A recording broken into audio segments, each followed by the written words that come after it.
From now on, you'll see random scenes of Manila, which might just seem like flat, ordinary views to you. Personally, though, I'm always fascinated by the everyday scenery when I'm in foreign countries, even more so than by tourist spots.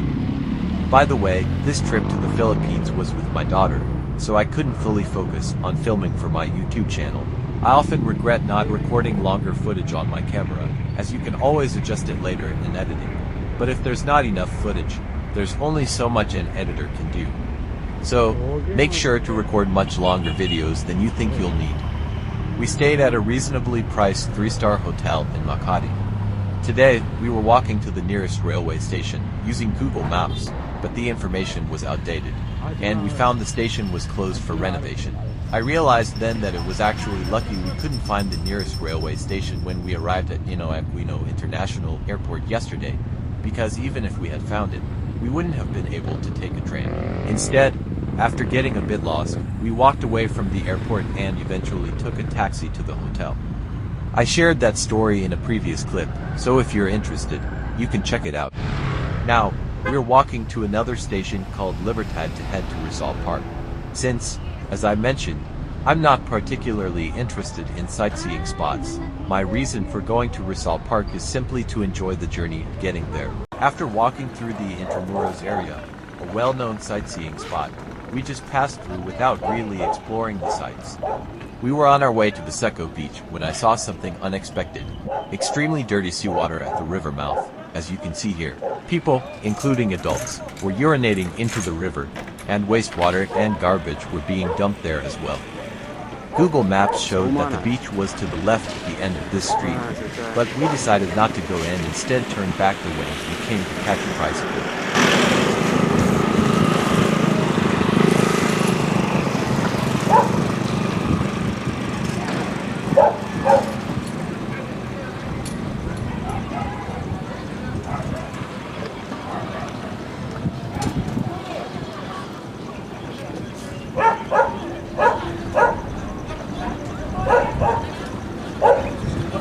We rode the tricycle for a short 50 peso distance and then got off to walk to the nearest railway station.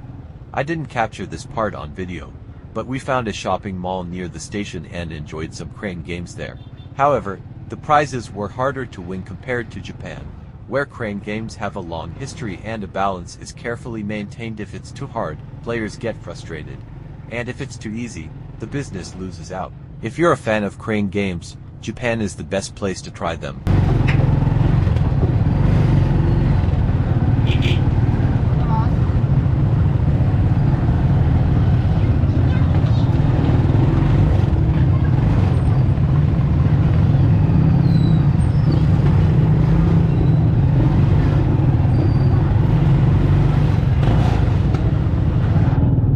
The next scene shows the way to Remedios Circle, a landmark in Malate located in the center of a nightlife area, as we head toward the seaside.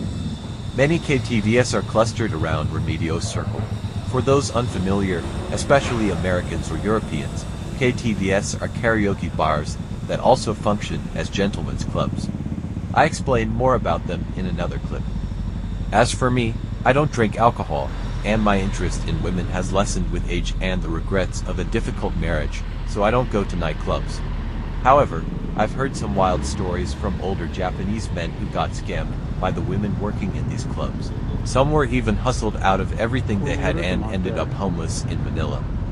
They say that Japanese people who become homeless often end up near Tondo. Ironically, they avoid living directly in Tondo, even after falling on hard times, out of pride, as Tondo is known as a ghetto in the Philippines. Instead, they stay nearby, where rent is cheaper but not quite in Tondo itself. Don't misunderstand, though they often can't pay rent. Instead, they either stay for free in acquaintances' rooms or are effectively homeless, sleeping on the streets. Some Japanese end up becoming scammers themselves, deceiving others for money without guilt, driven by a sense of revenge from having been scammed themselves. I don't feel sympathy for the Japanese who were scammed by these homeless individuals, because most of the fraud stories make me think they were foolish to believe schemes that basic common sense would recognize as suspicious. Of course, there are homeless Westerners here too. While they might stand out at first due to their differences from Filipinos, They aren't particularly noticeable because most are as thin and poor as the locals. In fact, they can even blend in with some Filipinos who have a Western appearance due to the racial mixing from the colonial period.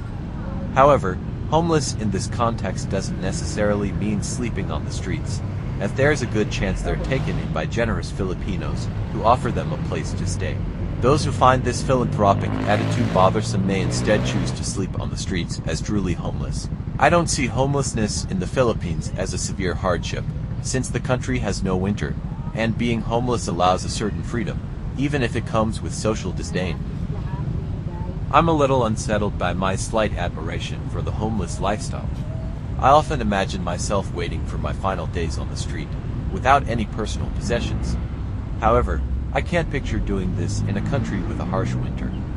I once met a Japanese homeless man in Manila who, despite being homeless, was surprisingly neat. He was lying on a concrete barrier between the street and the bay, which you'll see shortly in this video. When we went there, additional fences had been put up to prevent people from entering. I don't know the exact reason, but it's easy to guess that it's for environmental protection, given the dirtiness of the Bayside. The Japanese homeless man had a place to keep his belongings, offered by an acquaintance who also let him shower, which is why he was so neat. He was a sly old fox, sharing stories about how he managed to get money to tip this acquaintance for storing his things and providing a shower. His story was that by sharing his miserable situation with acquaintances, they would talk about him to their own contacts, who would then pass the story along to others. Eventually, people who knew of him and happened to see him would approach him to offer money. He emphasized the importance of letting go of pride. I'll tell you about another Japanese man I mentioned in my Kindle book as part of the Oddest Hotel in Bangkok. The book is available on Kindle Unlimited, so you can read it almost for free if you're subscribed. Returning to the story, this man was found dead in his home after a long period without contact. A friend who discovered his body called the police, who then found marijuana plants that he had been cultivating. This caused a small commotion among his friends and the police, though the matter went unresolved after his death. His friend, following his wishes, took his ashes and scattered them into the sea at an open beach area nearby, which you'll see soon in this clip. He owned a condominium near Remedios Circle because he loved going to KTV. When he was young, he had stopped in Manila on his way back to Japan from Bangkok and was sitting on a bench in Rizal Park, clearly in distress. A Japanese businessman noticed him and asked what was wrong. He explained that he was suffering from a high fever but didn't have money for a hospital visit. The businessman gave him the money for medical care and even offered him a job at his taxi company in Manila. After several years, he saved enough money to buy the condominium when he eventually left the job.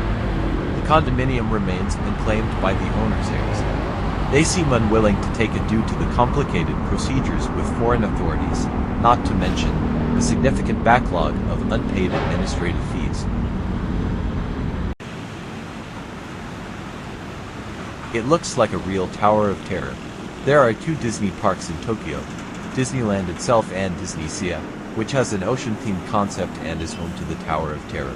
When I went there with my daughter, I wanted to try the attraction, but she refused, so I haven't experienced it yet.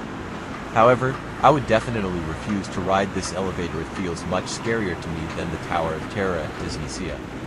I remember hearing about building collapses in China and South Korea in the past due to poor construction practices. However, I haven't heard of any building collapses in the Philippines yet. I've heard complaints from a friend of mine, a Japanese carpenter who lives part of the year on Palawan Island, where he built his own house with the help of Filipino carpenters. He said they often didn't follow his instructions, took incorrect measurements, and made changes on their own when he wasn't there. Houses built by Filipino carpenters tend to show issues after a few years, like poor drainage, roof leaks, doors that don't fit properly, and so on. However, despite these flaws, the buildings remain standing without any incidents of collapse.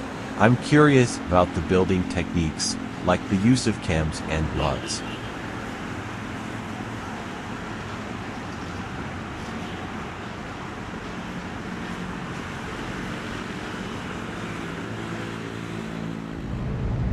We're walking in the fenced-off area toward the water's edge, looking for an entrance.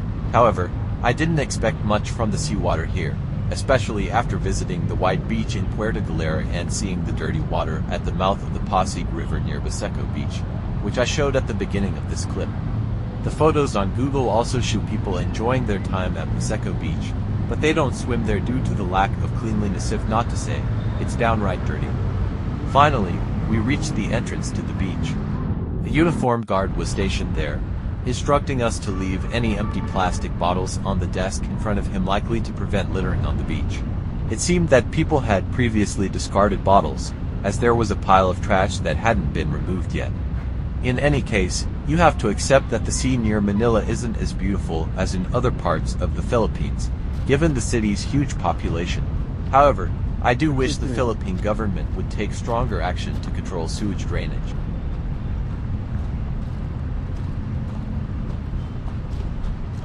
Even if seaweed disrupts the beauty of the scenery, it's a natural part of the environment, so you have no right to complain about it.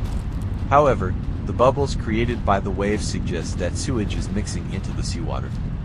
The sand on the beach isn't actually sand, it's made of pebbles, likely brought in from elsewhere to create an artificial beach, making it impossible to walk barefoot.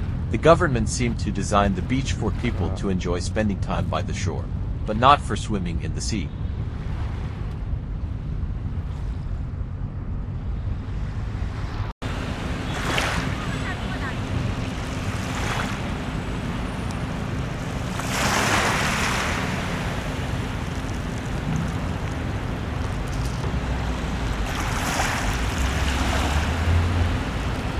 When the camera pans south, you can see cruisers, symbols of wealth. In contrast to the North lies Tondo, a well-known slum area, though the camera couldn't capture it from here. This contrast highlights the common reality in cities worldwide: shadows always exist behind the brightness. The ashes of the eccentric Japanese man I mentioned earlier were scattered into the sea from the northern end of this beach. When I first heard about it, I pictured the ashes being released from a boat, though in my opinion, scattering them from a plane would have been more ideal. In reality, his ashes were scattered from a tiny plastic container, too small to hold all of his remains, suggesting only a portion of them was used. I know this because he shared a video documenting the funeral on his YouTube channel. Although the scenery here only lasts for a short time, I don't have much to say about it. So, I'll introduce the next scene in advance. Manila has 3 railway lines: LRT1, LRT2, and MRT3. MRT3 runs through Makati, while LRT1 passes near Rizal Park and Intramuros, making both lines very useful for travelers. LRT1 and MRT-3 are connected by a skybridge at EDSA and TAF stations. Most people talking about Backlaron Market suggest getting off at Backlaron Station on LRT1 to visit it. However, it's better to get off at EDSA or TAF stations, as the market stretches all the way to EDSA. This way, you can shop while exploring one side toward Backlaron Station and then return, seeing the other side. You won't get lost since the elevated tracks of LRT1 run directly above Backlaron Market. McDonald's is located at the southern end of Backlaron Market, and from there, you can take a taxi to Ninoy Aquino International Airport for about 150 pesos. It's even possible to walk there if you're a backpacker. In fact, I tried to walk from the airport to this area on the day I arrived in Manila, but I couldn't get Google Maps to work without internet access. Since I couldn't set up a SIM card without a connection, I ended up taking a taxi to my hotel. Later, I checked Google Maps and realized I had walked about halfway to Backlaron Market from the airport. I always walk facing oncoming traffic to avoid being constantly approached by tricycle drivers, except when I'm looking to catch a taxi or tricycle. This time, I was walking through Backlaron Market with my daughter, looking for nice items to bring back to Japan. We were on our way to the airport, and I thought it was a good idea to go shopping on our last day. However, I wouldn't recommend shopping when you're short on time. From my experience, the best way to shop is to buy items you come across throughout your trip, rather than waiting until the end.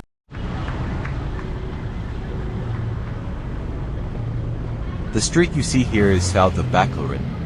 As you can tell, it's not a bustling area, being farther from the market center. McDonald's will soon appear on the left, marking the southern end of Backlaron Market. At this point, I was planning to catch a taxi and kept looking back to see if one was coming. In the end, we didn't find much worth buying at Backlaron Market, except for some snacks I planned to eat at the airport. My daughter enjoyed a soft drink called Popple during this trip, a mixed word of apple and pop, which is sold at 7-Eleven. She brought a bottle to the airport, but it was confiscated during the security check. Of course, I knew the rules, but Terminal 1 doesn't have chairs in the pre-security area where you can sit and finish your drinks. Reflexively, I passed through security with my daughter. Unfortunately, by then, Popple was gone. By the way, what comes to mind when you hear Tondo? Like many people, I initially thought it was a slum in the Philippines, a place travelers should avoid blindly venturing into. However, a certain vlogger who has lived in Manila for over 10 years said that Tondo is simply a downtown area. According to him, it's not as dangerous as travelers and YouTubers often claim. He suggested that many of these people visit Manila only for short trips and lack the proper knowledge or intention to understand the real Philippines. The vlogger went to Tondo to document real life there, visiting a family without prior notice and negotiating with them to stay for a week. He aimed to show that many residents lead ordinary lives, not wealthy, but not so poor that they are driven to crime just to survive. Of course, crimes do occur, but they typically target people from the upper or middle classes and can happen in any area, not just Tondo. However, if criminals from Tondo come across travelers or individuals who appear middle or upper class, they may target them. Unfortunately, when such incidents happen, the victims tend to exaggerate their experiences, perpetuating negative stereotypes about Tondo. I'm not entirely sure what the term YouTuber means exactly, but let's say it refers to someone who has successfully monetized their YouTube channel and creates content intentionally as a profession. By that definition, I'm not a YouTuber. In fact, I don't spend much time filming anyway. As you saw, I didn't even film the busier parts of the Backlaron Market. I only took out my camera near the end of the market, when I had nothing else to do but look for a taxi. That alone shows I'm not a YouTuber. If I had prioritized making videos for my channel during our trip to the Philippines, we wouldn't have been able to enjoy our journey as much. Honestly, not focusing too much on filming might even make the experience dull for viewers. To sum up my journey in the Philippines, it reaffirmed my plan to retire here in the near future. Although consumer prices have been rising, commodities are still reasonably priced. In particular, I spend less than most expats because I don't drink alcohol and I'm happy eating local foods, which are inexpensive. Many Japanese find it hard to live without foods like sushi or ramen, but I don't mind at all. Moreover, I can live comfortably without an air conditioner. If I couldn't handle the heat in the Philippines, I wouldn't consider moving here. This means I won't have to deal with high electricity bills beyond the basic rate. Additionally, I'm not looking for a relationship. After experiencing divorce, I've grown to enjoy being alone. What I want is a peaceful life, reading books in a place where I can feel a gentle breeze without ever worrying about the cold in any season.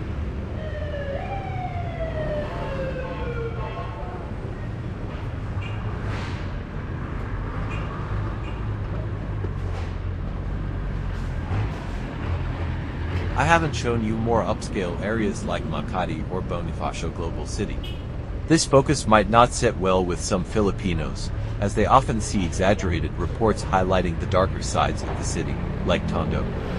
Actually, I stayed in Makati and had plenty of opportunities to film there, but I didn't. As I mentioned before, I'm not a YouTuber, and honestly, I'm too lazy to keep taking out my camera to film continuously. That said, I did capture a few scenes in Makati, which I'll show at the end of this clip to leave a pleasant aftertaste.